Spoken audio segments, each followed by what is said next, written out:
গরম পড়তেই বালুরঘাটে বাড়ছে ডাবের চাহিদা। ফলের দোকানগুলিতে দেদারে বিক্রি হচ্ছে ডাব। একটি ডাব ৫০ থেকে ৬০ টাকায় বিক্রি হচ্ছে।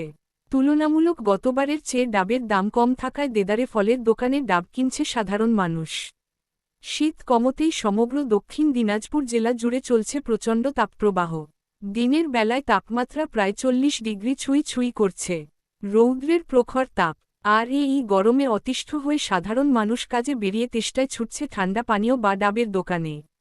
সুযোগ পেলেই মানুষজন ডাব কিনে খাচ্ছে। এখন ডাব ৫০ থেকে ৬০ টাকায় বিক্রি হচ্ছে। এক ডাব বিক্রেতা জানান সারাদিনে বালুরঘাট শহরে প্রায় ২ থেকে ৩ হাজার ডাব বিক্রি হচ্ছে।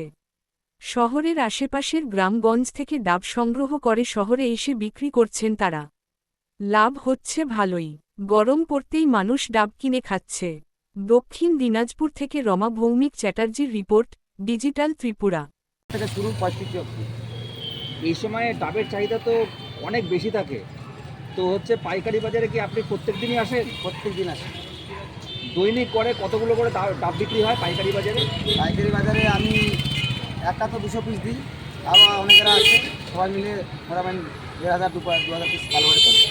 ডাব অনুযায়ী দাম কীরকম দাম? তার উপরে দাম ৮০ পিস ৫০ থেকে শুরু, ৪০, ৫০, ৬০, ৭০, ৮০।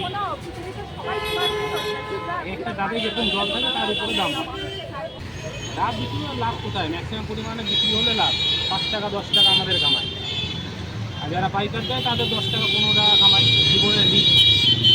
চাহিদা এবারে একটু কম আছে, অন্য বছর বেশি হয়। পাইকারি বাজার ভালো আছে, মোটামুটি ১০-১৫ টাকা লাভ হয়।